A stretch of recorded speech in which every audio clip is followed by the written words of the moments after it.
Silver overvalued? Are you crazy? Especially compared to gold? That makes no sense. Well, what I'm about to offer you is, quote, proof, unquote, that silver is overvalued. We'll talk about it as we explore.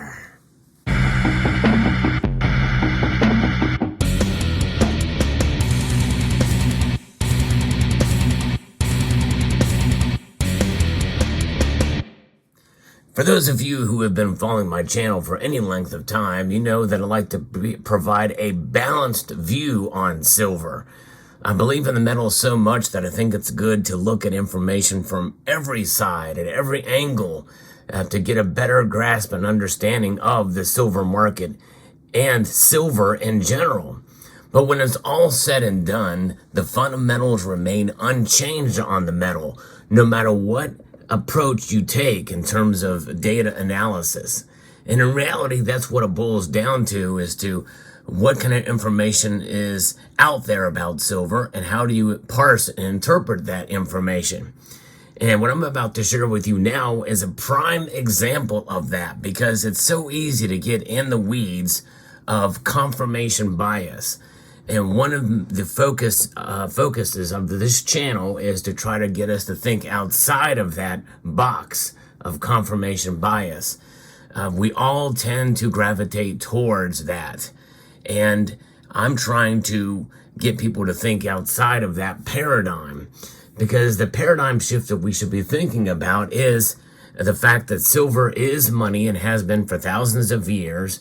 It does preserve your wealth, believe it or not, in spite of what you may have been told over the course of time. Yes, silver does that, because one thing we know for sure, the fundamental fact is that this is losing value month over month, whether or not there's official inflation or not. It's by design by the Federal Reserve System. That is a fact, no question about it, because the Federal Reserve is comfortable with, in fact, their target is 2% inflation year over year. That means that the value of this has decreased by about 98% since the inception of the current system from which we find ourselves a part. That's the Federal Reserve System. Silver, on the other hand, is a metal that has monetary attributes and has for thousands of years. In fact, it is even mentioned hundreds of times in the Bible, and as money, and many of those times it mentions, and also in the Constitution, Article 1, Section 10. So there's that aspect, but we also have to understand that it is a commodity. It trades mostly as a commodity these days, and that has really frustrated a lot of silver stackers out there, and understandably so. But there can be times when silver or any commodity can be overvalued. And a lot of that is based off of a lot of manipulative forces. Now, manipulation may sound like a bad word, but in reality, it's not. It's the nature of markets.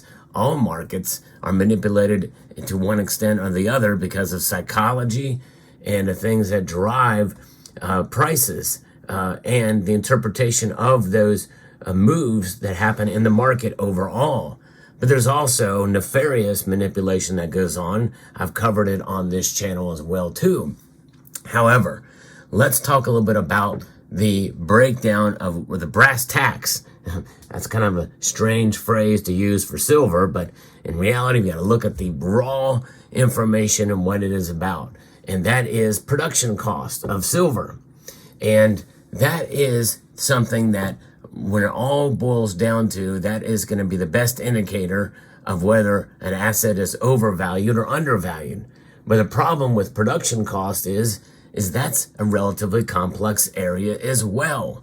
No question about it. That's why no one can really give you a hard number as to what the costs are to produce an ounce of this metal, silver.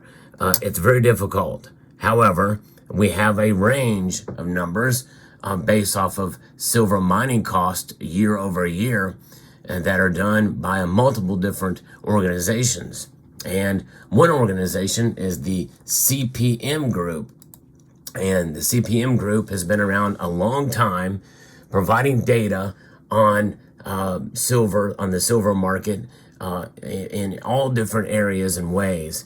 That's one end of the spectrum is the CPM Group, and the spokesperson for that group is Jeffrey Christian, a very smart man, but a lot of people, I'm not a big fan of Jeffrey Christian for some of the data that he puts out there. I like to look at some of the information he has to kind of balance the viewpoint against what other organizations show. And a lot of it can be, you can impugn motives as to why some of these data are interpreted a certain way. And yes, that is to some extent fair-minded, but I think really that kind of gives you an idea of the nefarious leanings as to why some of these data are put out, both positive and negative for silver. And I don't want to necessarily do that with him or with anybody who pumps silver as well too. As you know, what are those motives? Well, if somebody is pumping silver like crazy, well, they want to sell you a book, or they're associated with a bullion dealer, so they want to sell you the silver, So they emphasize it, they hype it up. And then the other end of the spectrum, you have somebody who's down on silver and is giving you data to the opposite end. Well, they are backed by the big banks. The very institutions that manipulate the price of silver. And so they're using propaganda because they're tied to these financial institutions that are part of the problem that many of us see. But I think to some extent, we can go there, we can impugn motives, but let's take a look at the data, let's take a look at the facts, and let's take a look at how they approach and how they give these data to us. When they report these data to us, you have to look at the nuance of it. And I think this is what happened recently with Jeffrey Christian in a video that he posted out recently about the truth about silver demand and the price of silver. And again, very intelligent, a lot of data. It's his work, it's what he does. But I think there was a little bit of a, not necessarily maybe disingenuous reporting on the silver cost, the cost to produce an ounce of silver. And there was a report that he mentioned in this piece here that he thinks that when you take a look at some of the different angles, that the cost to produce an ounce of silver is somewhere between 50 cents and $1.25 an ounce. But that's when you take into account the credits that are taken into account as silver is a byproduct of other metals. So it's very specific. So he did give some caveats as to what that is, but his notion was that price to produce an ounce of silver means that silver is overvalued. He says the price is very high. And if you take into account those caveats and say, well, it only costs 50 cents an ounce to mine an ounce of silver, or $1.25 at the most, then yes, it would make sense. But the problem is that is taking one aspect of the all-in sustaining cost. He is reporting on the cash value, the total cash cost, and it's a fraction of the total cash cost, because the total cash cost is broken out usually according to the CME Group, not to be confused with the CPM Group.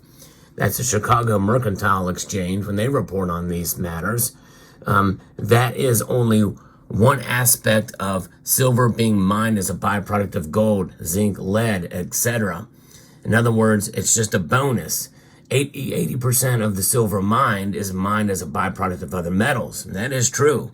There's less and less primary silver mining out there. What is primary silver mining? That is 50% or more of silver from a company that is of mining produces silver. That is considered primary silver mining. And that is dwindling. More and more companies, including First Majestic, are getting into other metals and mining as well too. Much more profitable these days, considering the cost of silver and the like. But, so when you take that into account, well, what is the real cost to mine silver? There's two numbers we want to look at. total cash cost and all-in sustaining cost. And really the number that's the most important is all-in sustaining cost. And that number is about $10.88 according to the most recent report that we have, which is really about a year old because they're going to be releasing reports for 2023 for Metals Focus for the Silver Institute. And likely that number is going to be higher because of fuel costs that have gone up cumulatively over the years. But with that being said, that gives you a whole new angle here for silver. Silver at $10.88 an ounce, and let's say it goes up to $11 or $12 an ounce for 2023. That leaves us about half more. That's about half of the spot silver price, which may seem like a lot of difference between those two numbers, all-in sustaining costs, which includes corporate administration, interest, exploration, and sustaining numbers. So all of these data that we're looking at here, it really boils down to all-in sustaining costs for silver to give you a best valuation as to whether or not silver is overvalued or undervalued. Is silver still overvalued with about half of the price ate up in production cost? Well, there's a lot of other factors too that come into that supply chain once that silver product is made. In other words, once it's purified, refined, and the like, and then you have fabrication costs that are a part of that probably would mean that it's going to eat up even more of that for the all-in sustaining costs from a mine. In other words, to get a raw piece of silver, maybe like this in a raw bar form, a COMEX bar, or what have you, but then it's got to be taken and put into rounds and bars for consumption to get to us. The consumable silver that is used in electronics and the like is a whole nother area of cost. That's probably much lower than the cost to get it to the products that we see here before you. So there's different things that can tell you that whether or not something is overvalued or undervalued. I would say probably that that is not proof that silver is overvalued right now. In fact, that's just one really tiny, small snippet as to what is involved in silver's price. So I think that was slightly disingenuous in that reporting there. And again, I want to look at all sides for silver. Is silver overvalued or undervalued? Let me know your thoughts in the comment section down below. Hope you found this video informative, insightful, and educational. Would like to extend a multitude of gratitude to all of you for taking the time to watch and encourage you to please rate, share, comment, and subscribe.